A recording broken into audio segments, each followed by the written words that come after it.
Hello, welcome to our next lecture. This is actually our fourth lecture on Act 3, Scene 2, if I've counted correctly. But we want to focus here primarily on the divided monarchy, and then another video on the prophets that run during the divided monarchy period. Now, if you're beginning to think that Goheen and Bartholomew's outline of Act 3, Scene 2 is getting a bit long, you would not be wrong. We started with Joshua, and that conquest settlement period, it's dated, if you look at when the conquest of Joshua and the settlement of Canaan by the Israelites, if you look at the dating for that, you're going to find that some people dated as early as maybe 1400 BC, primarily taking place in the 1300 BCs, and then all the way down to about 1000 BC. So that means that from Joshua to, let's just say, the exile, which we're going to talk about today, we can date that exile at about 586, some date at 587 BC. So there's at least 500 years of history that are being narrated here, if not 700 or possibly even 900 years of history being addressed from Joshua, Judges, 1st and 2nd Samuel, 1st and 2nd Kings. Chronicles overlaps that. Even when we pick up Ezra and Nehemiah, that takes us, and Ezra, Nehemiah, and Daniel, that takes us down at least into the 4th or 3rd century BC. So we're talking about several hundred years. So if you're thinking this is getting a little long, it's a long story, and it takes quite a bit of time to talk about it. And remember, we're kind of surveying it, so we're only looking at it in a very shallow way. Let's pick up when I've taught Old Testament before. I kind of describe some of the turnings, especially through this section as being like a soap opera, and I call it As Israel Turns instead of As the World Turns, an old soap opera that my mom used to watch when I was a kid. So if we pick back up on Israel Turns, As Israel Turns, we're in 1 Kings. We talked about Solomon, and we've completed that. And that's really where we're picking up, is at the death of Solomon and going forward. But if we just do kind of a quick overview of the history of 1st and 2nd Kings, in chapter 1 through 11 of 1 Kings, we read the story about the reign of Solomon. And then beginning in chapter 12, which we're going to talk a little bit about today, in chapter 12, the kingdom divides into two sections, and that runs through chapter 17. There's a conflict between Rehoboam and Jeroboam that we're going to look at in some detail. We're going to, and then in that chapters 12 through 17, we also see kind of a summary of the Judean and Israeli kings in chapters 14 and 15 and 16. And then in chapter 16, chapter 16, verse 29 of 1 Kings through 2 Kings chapter 9, there's a period of peace between the two nations of Judah and Israel. But then it comes back in pretty strong fury in 2 Kings chapter 10 through 17, and we see a lot of fighting between Israel and Judea. And then Israel, the 10 northern tribes, are taken off into exile, and they're gone for good. And that leaves Judah alone, and Judah alone is talked about in 2 Kings 18 through 25. Now, that gives us a little bit of an overview of 1st and 2nd Kings all together. You may remember in Judges, in the book of Judges, as each of those 12 judges were described, the author of Judges used a formula to kind of tell the story, that cycle of disobedience that we talked about. Well, the writer of 1st and 2nd Kings, they also used kind of a formulaic way or a pattern to describe the reigns of most of the kings. We call this the Regnal Formula. Regnal, Regnal, Regnal Formula. And that's just to describe the reign of the king. If it was about the king per se, we would call it the royal formula. But since it's about the reign of the king, we talk about the Regnal Formula. And this begins with a couple of introductory sentences. This formula does. These introductory formula usually include what we would say is a synchronistic statement, and that synchronizes this king with the other kings of his day and time. It talks about the age or the length of the reign of this particular king. There's usually a matriarchal reference identifying who their mother was. And after those introductory sentences, then we have an evaluation sentence. How good was this king? What were they like? Who do they compare to? And in that situation, you want to be compared to David, not to Jeroboam. That's a basic rule of thumb there.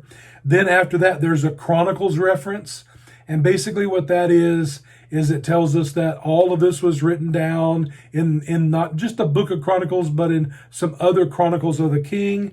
And then the last little element, the fourth element, introductory sentences, which include three sentences: synchronistic, age or length of reign, matriarchal reference, so introductory sentences, evaluation sentence, Chronicles reference, and then finally a reference to the death, the burial, and then the successors. And then that formula starts over and over again. We see that all the way through that. Now, if you'd like a little bit closer look at that outline, I put a link to a website. It's one of my old websites. The link is in this week's tab, June 14th through June 20th, and then go to course materials on the left, and you'll find a link. And the link will not just give you the outline that I gave you, but it will also give you some phrases from 1 Kings chapter 15, illustrating this formula in just a short series of verses. One of the things we need to remember when we study in Kings is that the author doesn't really seem to care about the political significance of the kings, but only whether or not they were faithful to the covenant. Sometimes he omits discussions or maybe just mentions briefly several kings which are politically and historically significant. And he just kind of leaves them out or talks about them briefly.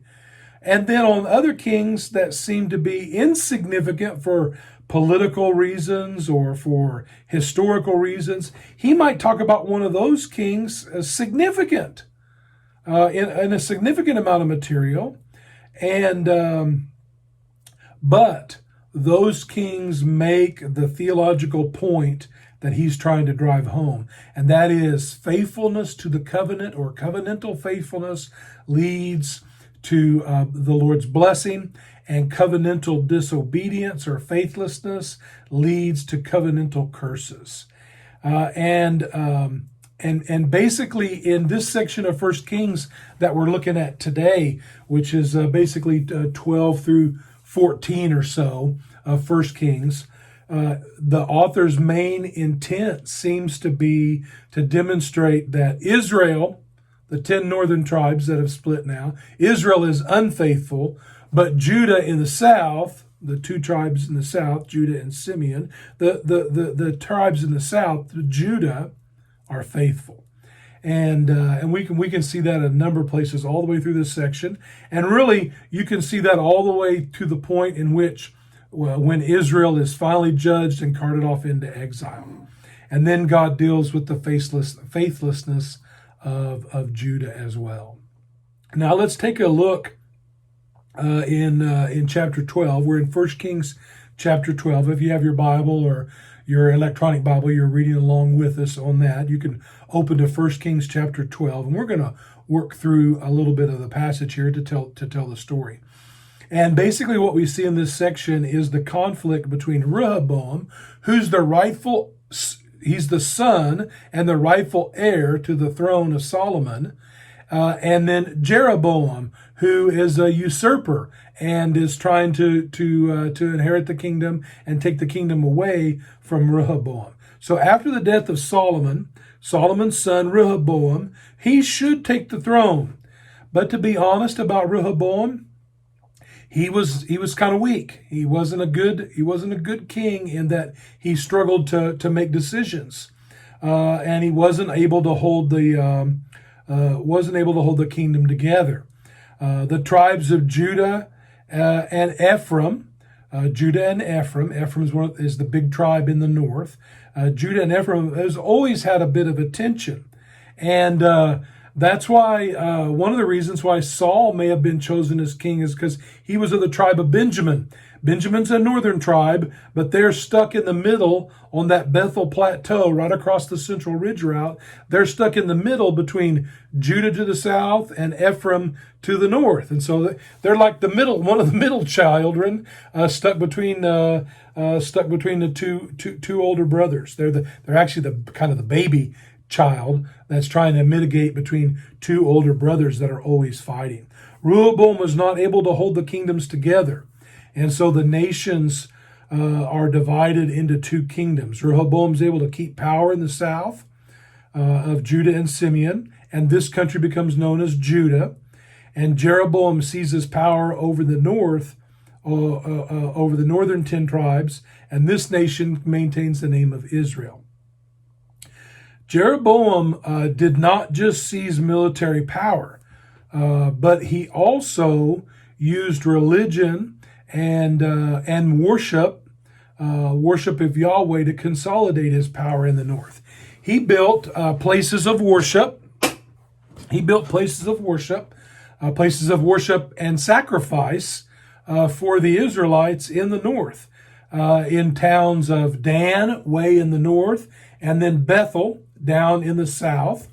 And he basically did that to keep the people in the north from traveling to Jerusalem to sacrifice.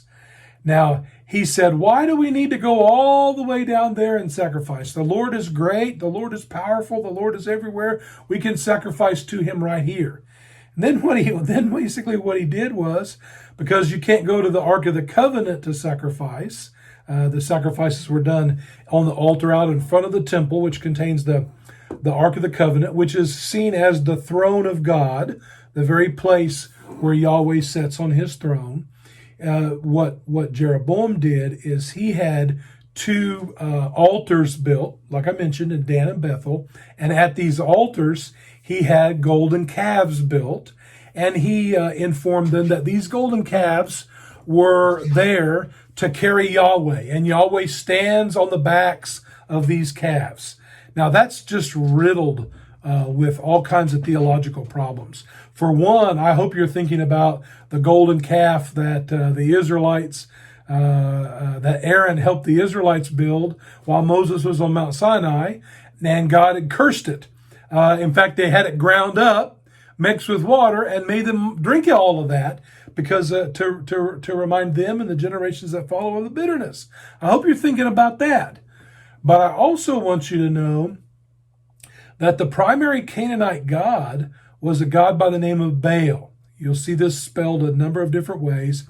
Typically, you'll see it spelled B-A-A-L. Sometimes there's a little apostrophe between the two A's, just to remind us that it's probably best pronounced Baal, but most people just say Baal, and nothing wrong with that. But the Baal god, he was the god of rain, of fertility, of prosperity. He is a lot of times pictured with a lightning rod in his hand, or a lightning bolt in his hand, because he brings the thunderclouds. And guess what Baal usually rides?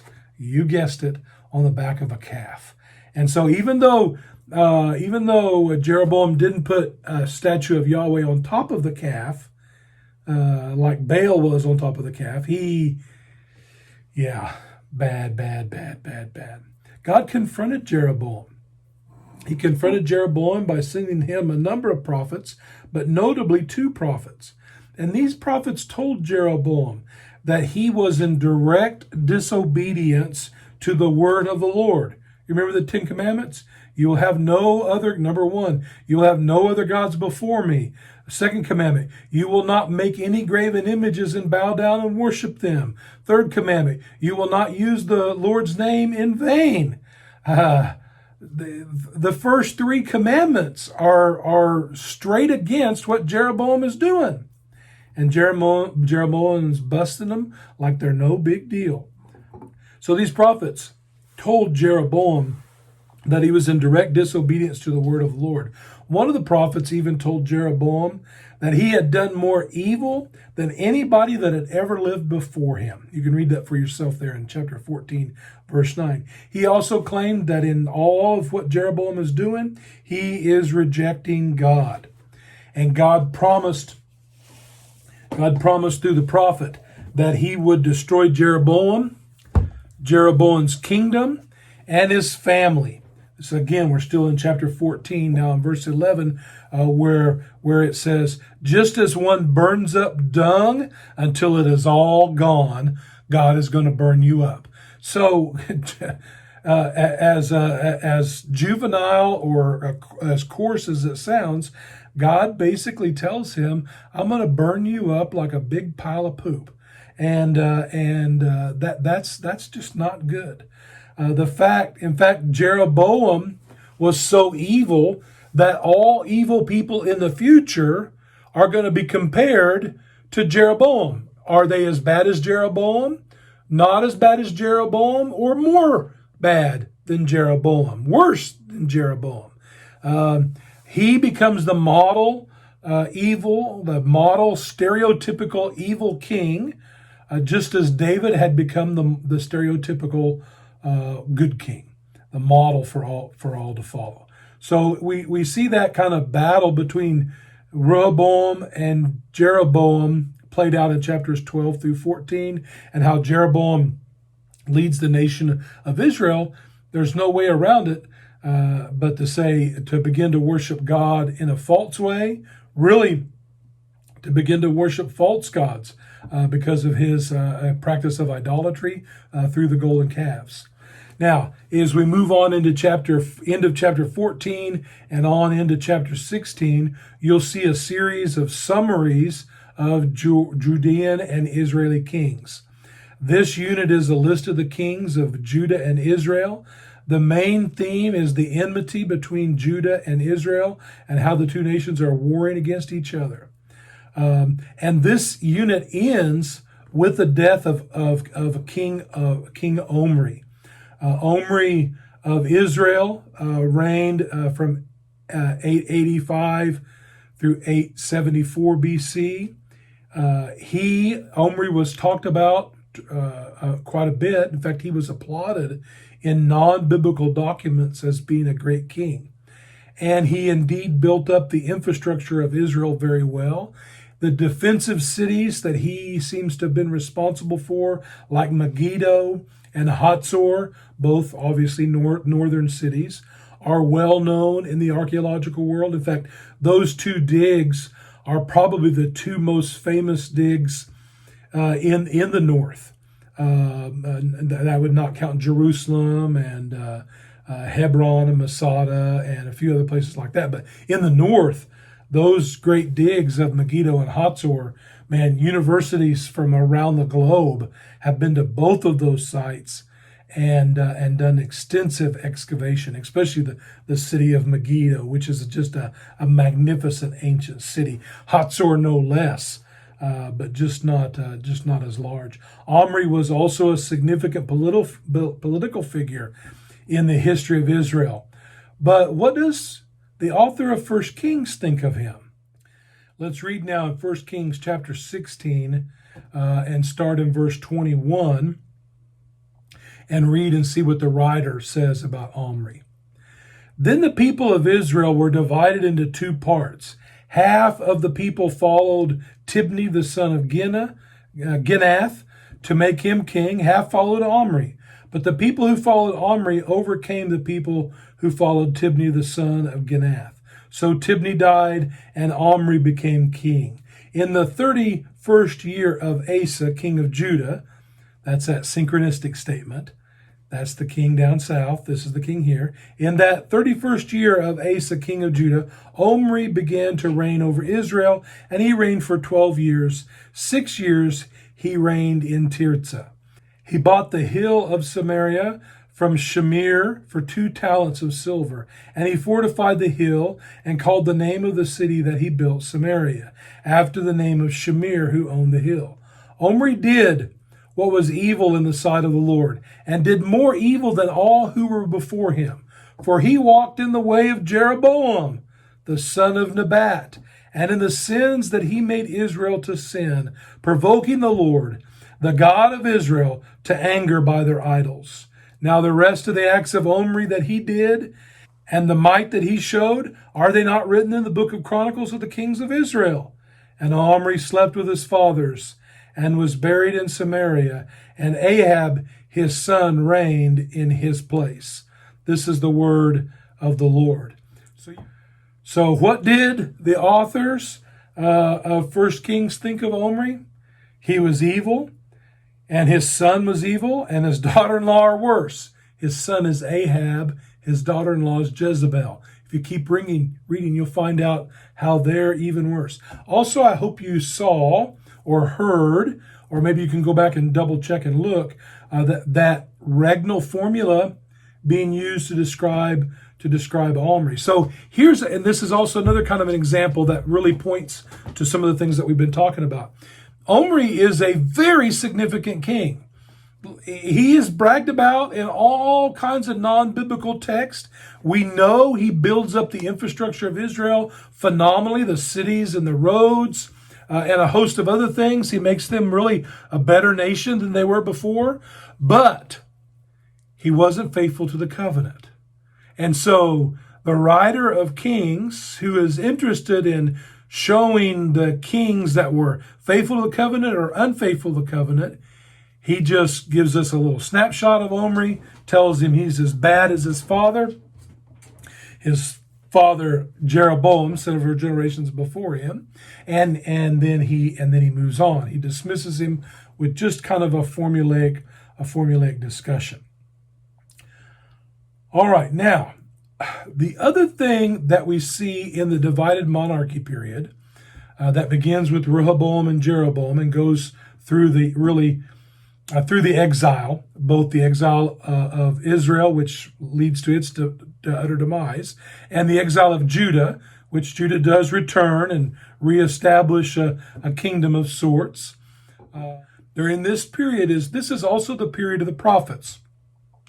All the prophets are kind of described in general terms in some ways. They're talked about as either being pre-exilic, exilic, or post-exilic. Did they prophesy before the exile? Did they prophesy during the exile?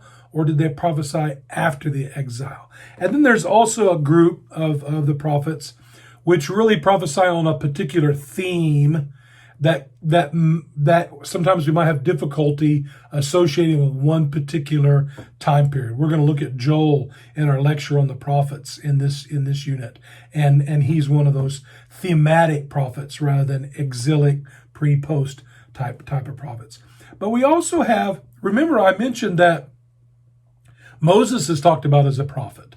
Samuel's talked about as a prophet. Joshua is a prophet. So we see those types of prophets. But then as we move into the United Monarchy, first was Samuel, Saul, and somewhat during David's time. We have prophets, and Nathan under David. We have prophets who are speaking God's purpose and God's will and way to the kings of Israel. During the divided monarchy, we have two very well-known prophets, Elijah, and then the one who follows him, Elisha. It was during this religious struggle in the pre-exilic period, the early pre-exilic period, that God begins to raise up prophets to speak about a coming judgment. the notable ministries of Elijah and Elisha occurred during this time period. Elijah comes just after Omri. We were talking about Omri a while ago. Elijah comes and he challenged Ahab and his god Baal. He speaks out against Ahab and Jezreel's idolatrous ways and their worship of the Baals and the Ashtaroth. And Elijah challenges Ahab and Baal, and he announces that the dew and the rain are going to cease, are going to stop in the land of Israel. This is really a direct challenge to Baal. Remember, I mentioned a while ago, he's the Canaanite god of storm and rain, carries a lightning bolt in his hand. He brings the rain. And he's being challenged by Elijah and, more importantly, Elijah's God, Yahweh. And Yahweh is seen as the God of the desert. So in some ways, we see this as a challenge between the God of the desert and the God of the rain. And although we know there's really only one God and his name is Yahweh, we're talking about it in the people's perception. This story is recorded in great detail in 1 Kings chapter 18. And it takes place on Mount Carmel, one of the primary mountains in the northern land of Israel. And Elijah and the prophets of Baal gather on Mount Carmel, and Elijah basically challenges them to a showdown. He suggests that they make two sacrifices. They put it on an altar, and they pray to their gods, and whichever God answers is the true God, and the rest should be routed. He lets the prophets of Baal go first, and they pray and they shout and they chant. They cut themselves to bleed to try to show Baal their faithfulness, to get him to answer their prayers. The whole while, Elijah, he was a bold man. All the while they're doing this, he's kind of sitting in the background. And at several points kind of mocks them. At one point, he even asked them, hey, you need to yell louder. Baal, he's off going to the bathroom somewhere. He's busy out there. And you need to call him to get his attention so he can come back over here and, quit going to the bathroom and answer your prayers because he doesn't hear you. And Elijah, knowing all the while, Baal doesn't hear them. Finally, it's Elijah's turn. And he wants them to know that Yahweh truly is the God. And so what he does is he has them not only slaughter the bull and put it on the altar that's constructed, but he has them dig a huge trench around it and then pour water, enough water all over the sacrifice to not only soak it good, but to fill up this moat, this trench full of water.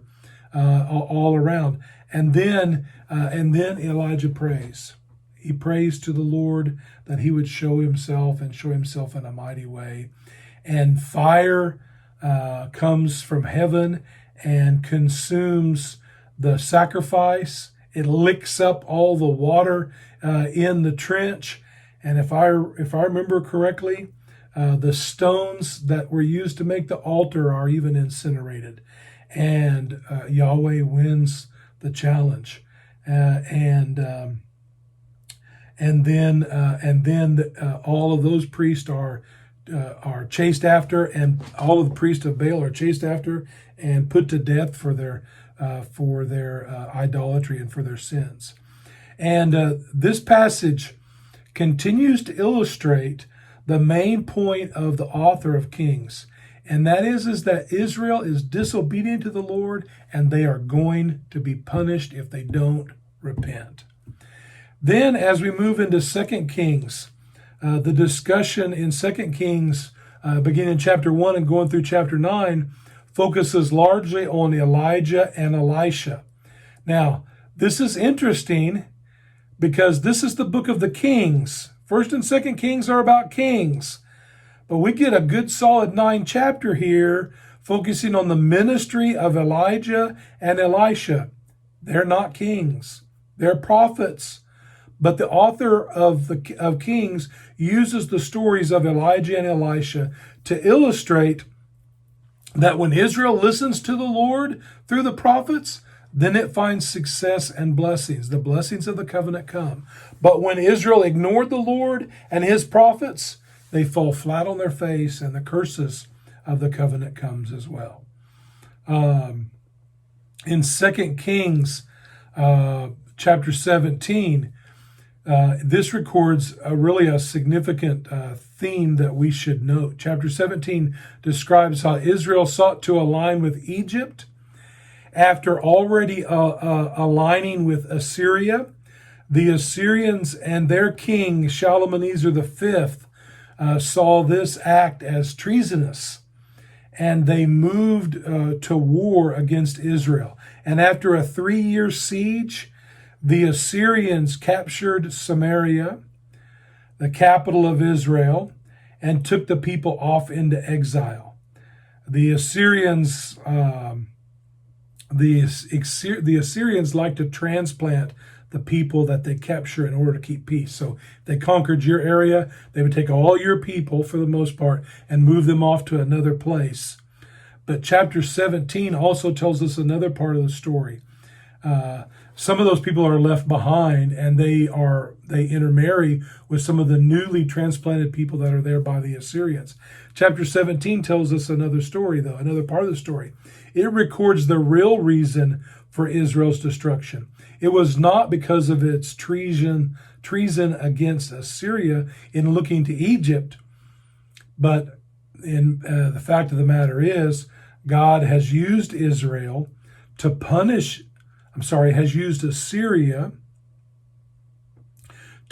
Israel because they have not kept the commandments of the Lord, and they've continued to worship idols. In other words, Assyria did not destroy Israel. Yahweh did. Let's read now in 2 Kings. 2 Kings where? 2 Kings 17, that's right. I always get confused because 1 Kings 17 is part of the story of Ahab, and never mind. But 2 Kings 17, and look at verse 17, and this narrates why God destroyed Israel. And this occurred because the people of Israel had sinned against the Lord, who had brought them up out of the land of Egypt from under the hand of Pharaoh, king of Egypt, and had feared other gods and walked in the customs of the nations whom the Lord drove out before the people of Israel, and in the customs that the kings of Israel had practiced.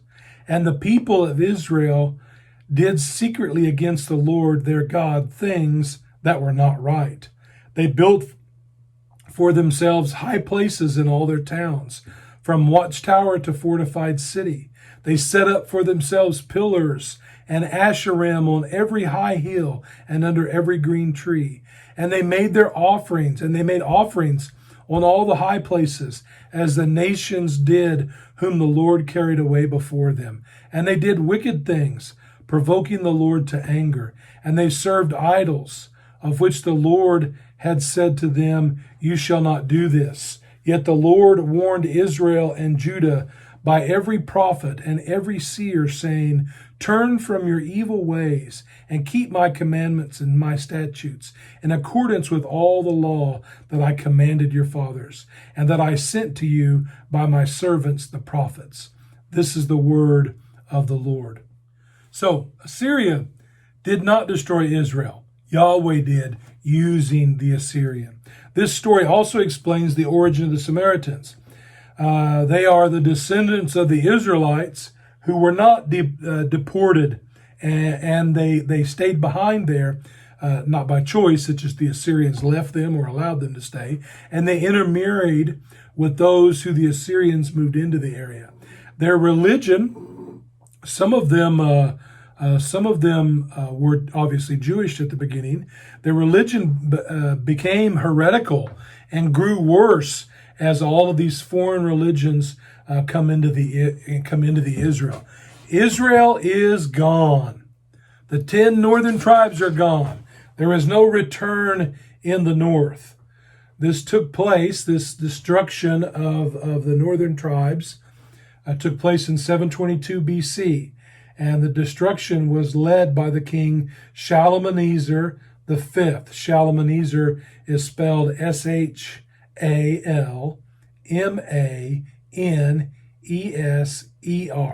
Shalmaneser.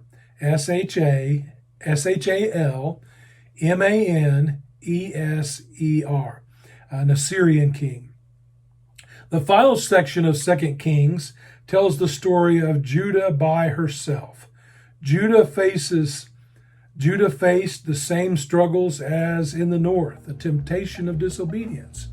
Judah had a couple of good kings, like Hezekiah and Josiah, as well as a couple of horrible kings, like Manasseh and Jehoahaz. That's where we're going to stop our discussion of the divided monarchy. Ultimately, Judah will be carried off into exile as well in 586 BC by Nebuchadnezzar, the king of the Babylonians. But we'll talk some more about that as we move into the next section. May the peace of Christ be with you all.